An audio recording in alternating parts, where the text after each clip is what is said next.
The answer, everyone will tell you, is yes. So then, is it crazy? Is it ridiculous to say, all right, if we have a crisis in our monetary system, what will our government and our president do? To figure that out, what he's going to think or what he thinks currently, we need to listen to his words on how to decide what his policies, he told us this in the campaign, so we're only following his directions. Listen carefully and figure out how to decide what his policies are going to be and what they are. Let me tell you who I associate with. On economic policy, I associate with Warren Buffett and former Fed Chairman Paul Volcker.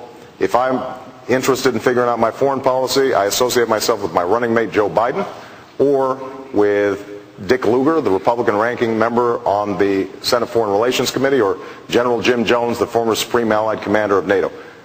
Those are the people, Democrats and Republicans, who have shaped my ideas and who will be surrounding me in the White House.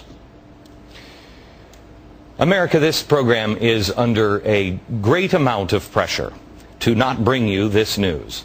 I would ask that you listen carefully. We're going to do exactly what Obama himself has told us to do.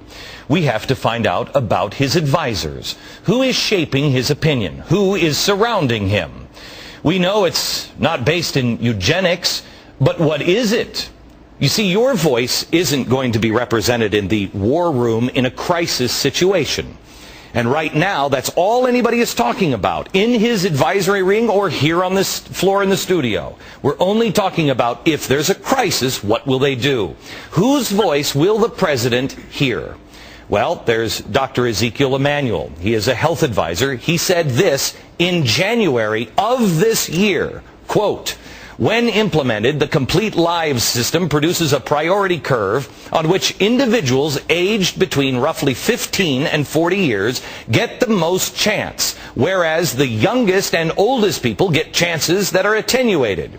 The science czar, John Holdren, says, quote, "The fetus, given the opportunity to develop properly before birth and given the essential early socializing experiences and sufficient nourishing food during the crucial early years after birth, will ultimately develop into a human being." He also, this czar, wrote about putting sterilants in drinking water for population control. One of the leaders in this type of thought is a friend of the regulatory czar, Cass Sunstein. Cass Sunstein, the regulatory czar, is the guy who will take that big bill and make the regulations to point us in the right direction. One of his good friends is prominent Princeton professor Peter Singer. In July 2009, this last July, in the New York Times, Peter Singer wrote, "Why we must ration health care." He wants to do it now. In that, he talked about the number of lives we could save. Saving the life of one teenager is equivalent to saving the lives of how many 85-year-olds?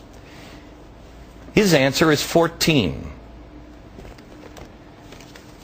You also have Rahm Emanuel's brother Ezekiel saying this in November 1996. Conversely, services provided to individuals who are irreversibly prevented from being or becoming participating citizens are not basic and should not be guaranteed. That leads me to Sarah Palin's statement this week on Facebook. She said this: "Who will suffer the most when they ration care? The sick, the elderly, the disabled, of course. The America I know does not love one in which my parents or my baby with Down syndrome will have to stand in front of Obama's death panel. So bureaucrats can decide, based on subjective judgment of their level of productivity in society, whether they are worthy of health care. Such a system is downright evil." Is it truly crazy to have these conversations? This is the stuff that they're now saying out loud. What are they saying to the president behind closed doors when we aren't there to watch it? I guess we won't know because we'll all be too focused on that emergency that would start the rationing. And the czars don't have to answer to anyone. Before I introduce you to my panel, I want to show you one more thing. This is a poster from Germany. See if this rings a bell to anyone or looks familiar, just in a different kind of media. This is something that translates here at the bottom to the complainer. Can you zoom in on this one? Here's the complainer. These are 4 men. Notice how ugly they are. How some of them look rich or fat or whatever. Maybe Jewish. Maybe this one. I don't know. They're all the complainers. They're all standing around in a circle. And they're all standing around in a circle talking about how horrible things are and how we shouldn't do this. The parade back here are the supporters. This is a poster of what you see every day now in the news media, making the complainers, the Tea Party goers, look somehow rotten.